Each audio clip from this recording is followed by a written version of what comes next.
If I was born 150 years ago, I'd be a blacksmith and I would be a horse trader because I love trade. I got a guy that called us up from California, followed us, and he wanted this sick build on his father's truck that had passed away.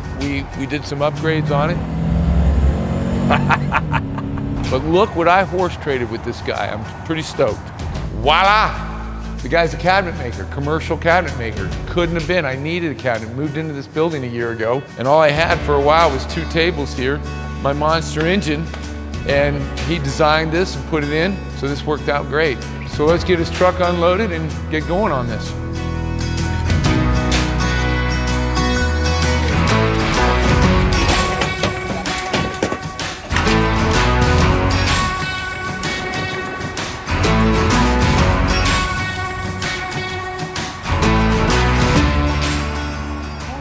What kind of business did you and your dad do? So my dad did construction, did cabinetry and millwork, and I started working with him when I was 21 and driving a truck, and then been working for him ever since. About 9 years ago, I purchased the company from him. Okay. 2 years later, he passed away. So I bought it in 2014. At that time, this truck was his. He had bought it originally in 2011. Pretty nice looking truck, man. So it is, it's clean, and it's just, he always took good care of it. We've kept it in the family, and it's got 195,000 miles on it. It's one of the, I think it's one of the first models that came out with a 6.2. Yeah. It's a good engine, was strong, but. Engine Builder magazine, actually, it was engine of the month. And I smell a little bit of electrical stuff going on here. He had it at the dealer, and something happened. Yep. So it went in with we'll bad that. compressor in one cylinder and came out with electrical issues, but I called ahead and warned Donald and said, hey, can we can fix kill that 2 birds with 1 stone here? Yeah. He's like, yeah, you might as well just bring it straight to us. We'll handle it all at once. We can fix that for you. So are we going to supercharge it or anything like that, or just a stock? I mean, I don't think I can afford that. The business is cabinetry? Cabinetry, yeah. Wow. Yep. Maybe we do a little trade work. That's fine. You know, we need a front counter. Yeah. Maybe so this could work out. Mainly what we do is commercial, so more than happy to do a little reception desk for you guys. Yeah, like I need commercial. Yeah, so it's all good. This is awesome. We're getting ready, pulling this LS 6.2. I got Ben here with me. Ben, say hi. Hello. The tools that we got around here to do this stuff are pretty cool. Let me show you something. It's just kind of a little trick. Everybody knows these cherry pickers, and they usually got a handle on them like this. Not me, man. I got something that's foot operated, and I love it. So you know, you can buy these little pumps from Amazon or something like that, and then I don't have to sit here and do like this. You know, I go up and up and up and down. We looking good, Ben?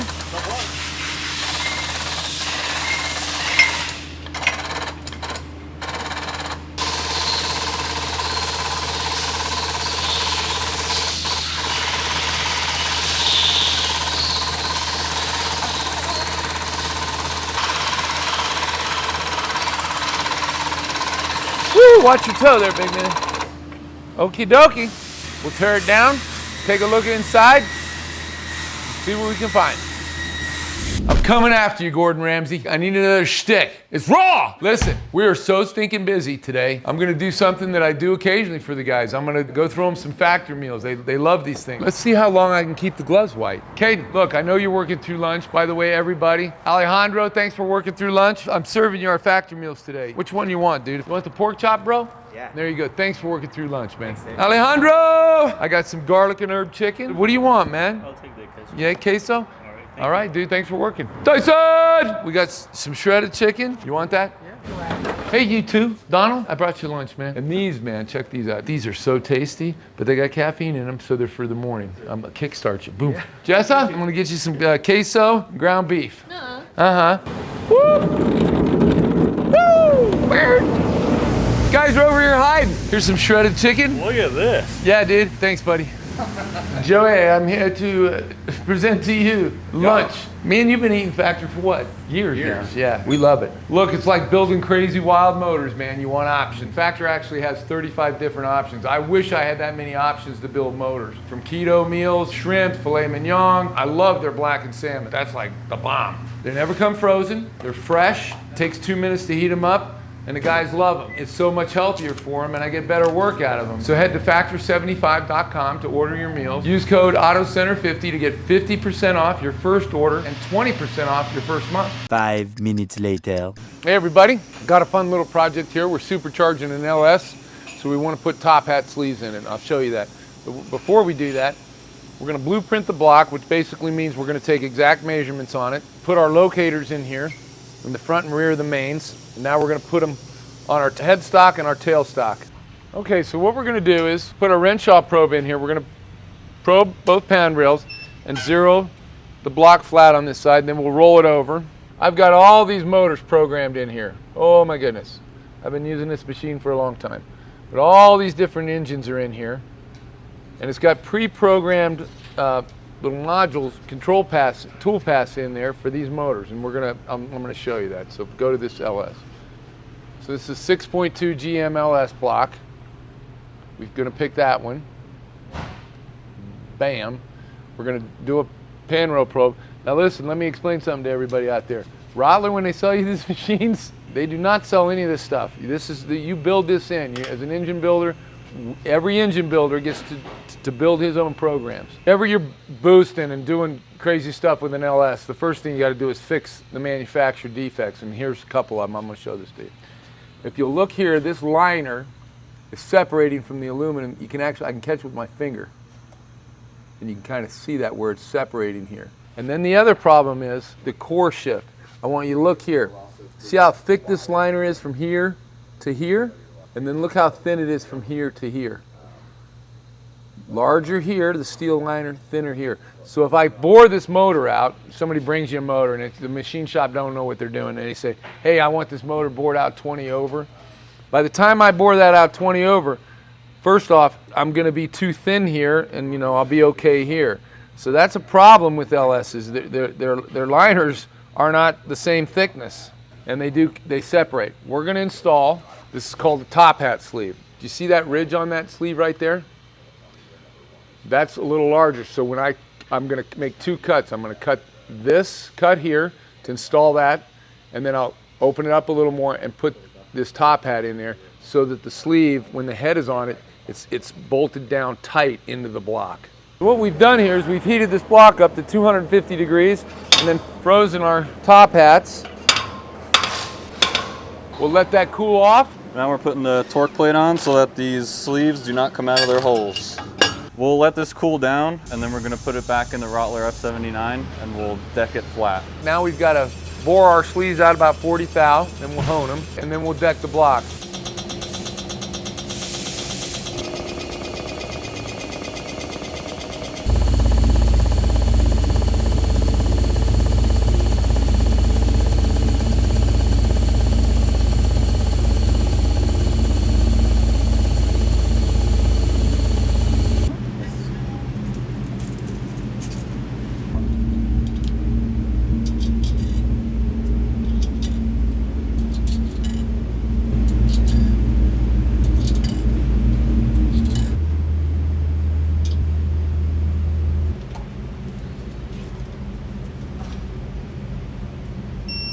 We've installed the new top hat liners, we've decked it, we're getting ready to final wash it, and we'll keep building the motor. We're taking the intakes out of these because they drop on these LS motors, but I'm going to show you, we're just using our TIG welder here, and what we're doing, we're just putting a little bead on the inside, heats it up, it causes it to shrink, and they drop right out. Our other alternative is to put them in our mill and actually cut the seat out. It's time consuming. This is a quick trick, works great. Heat's your friend, especially when you're doing motor work.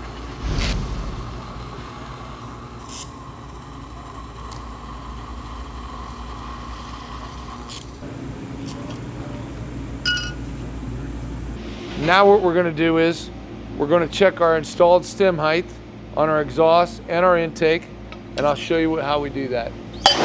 So we have a 0 on a 2-inch standard, so we're just a little over 2 inches installed stem height on that. Yeah, we're gonna have to tip these valves. So when I say tip these valves, let me show you what I'm talking about. We've got to cut that stem height about 1/10 of an inch. Let me show you how we're gonna do that.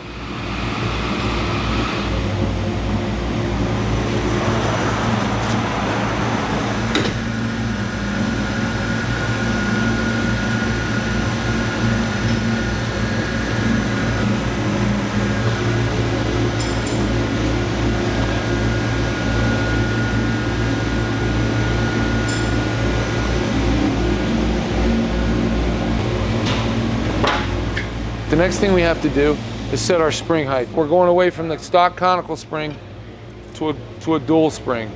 This type of spring, you can get a little more lift, run a bigger cam on it. You'll notice, see the distance between these coils here? It's quite a bit different than these coils here. In order to keep the spring pressure, we have to have 2 springs. Now we can check our spring pressure at 1.8. We are 110, and the factory spring would be 76. But at 1.32, you see how we have no coil bind here?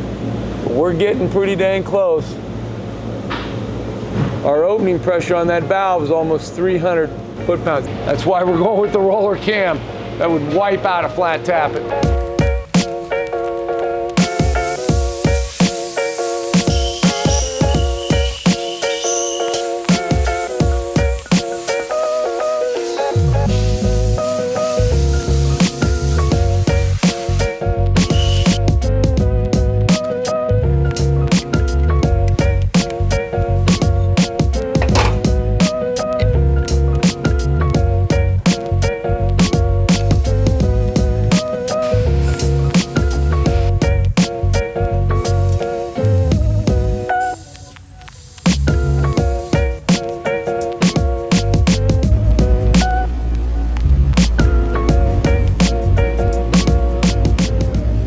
So being that this is a custom application, we're sizing all our pins to custom fit. I haven't quite fit this pin yet, but as you can see, it doesn't fit in there. So we're gonna bring all these to size so they'll slide right in there with about a half a thou of clearance on them. And then I'll hone them. It'll take me a minute to get them to size and then I'll be done.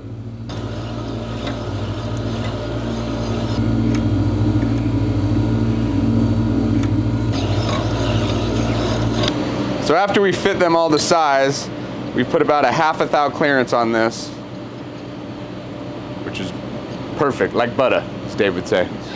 We're going to try to explain something that's complicated. I'm going to do my best to give you an understanding of why we balance crankshafts.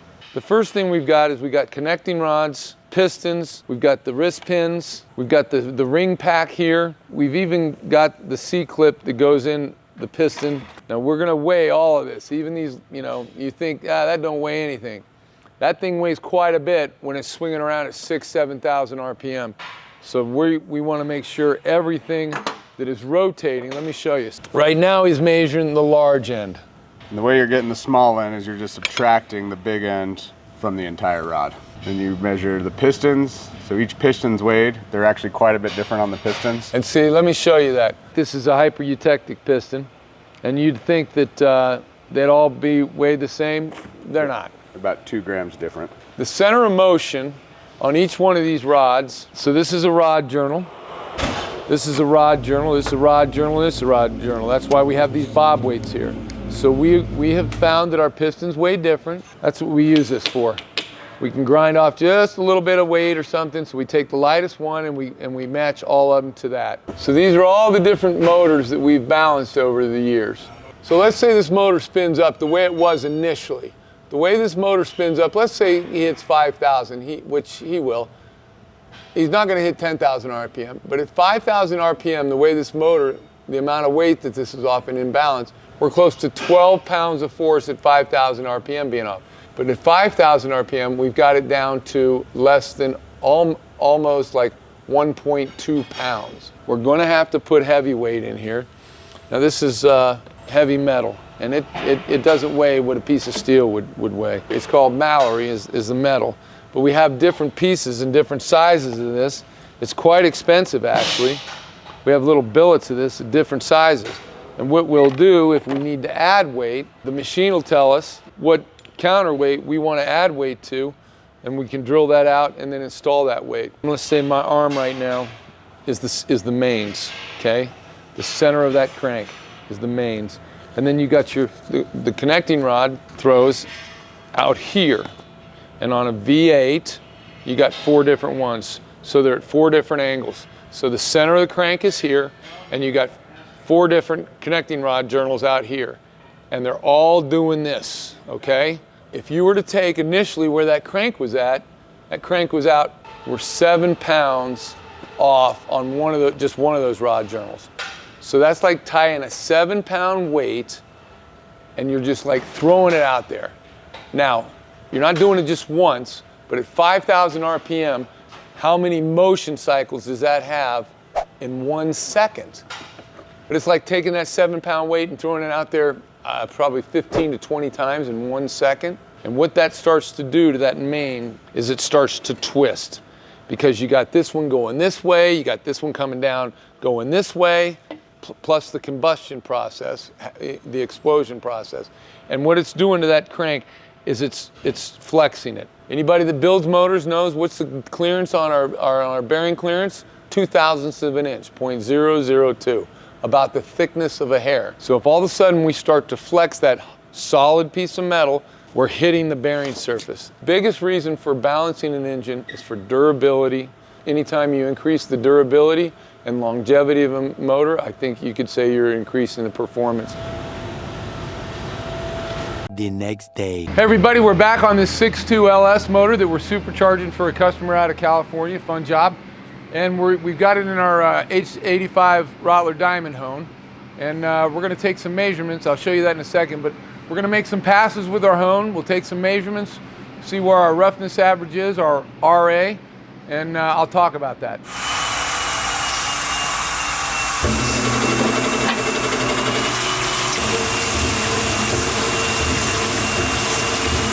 We took a measurement and we had a really rough surface. These are the valleys in the metal. These are the peaks of the metal. This is where the oil will be retained, but we don't need that many peaks. It'll wipe out our new set of rings. So our roughness average right now is 42 on that. So we're going to take another measurement with what this hone pass that we just did. We're doing some experiment. We want to dial it right in, and then we'll do the rest of the block. Okay, where we're at here with our roughness average, we're 20. We're dialed right in. I'm gonna have him. I want it rougher on the valleys. I mean, on turbo stuff, I'd like this to be like 60. So my son, because of we're boosting this motor, what we're going to do, our peak, our roughness average where the ring will be running is enough, but our valley at 46 is not steep enough. I want to be around 60, 65. I want to put a little more oil retention on the cylinder walls. That's what I'm going to do with that valley. This is what an engine builder can do for you if he's equipped to do this kind of stuff. And we can dial it in exactly the way it should be. And it's about longevity, durability, performance. You get all of it if you do it right. So we'll finish honing this block, and we'll keep going and show you the rest of how we get this motor built.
numbers up here as it's running.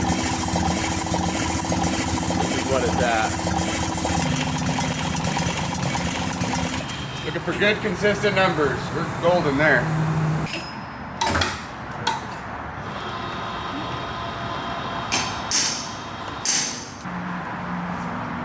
Let that drain out for a minute, then we'll put it on the forklift to take it over there.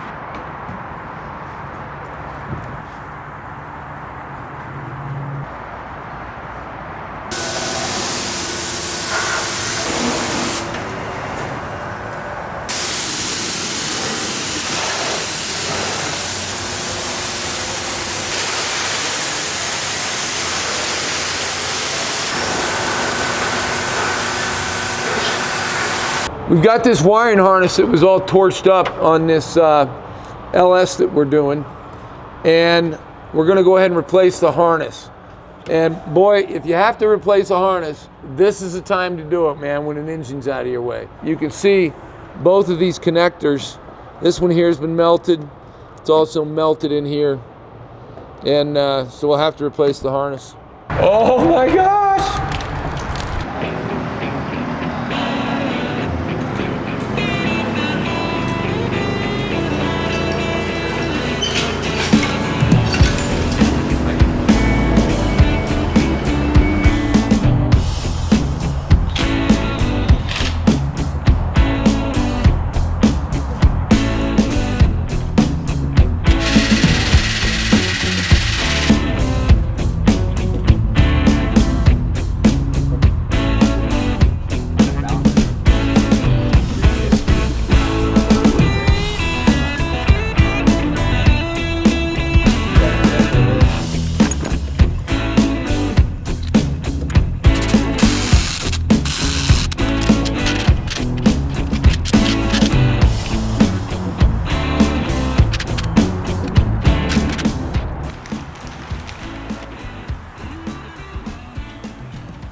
The problem that we have sometimes with aftermarket kits or bolt-on kits is they're never bolt-on. The fitment is never just smooth and easy.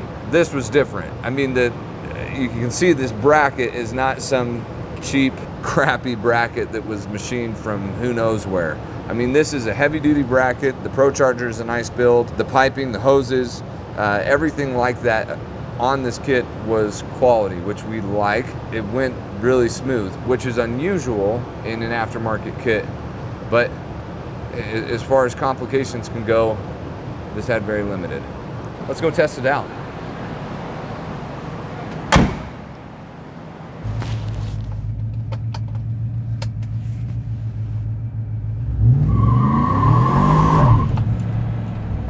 Let's see if we can burn some rubber here.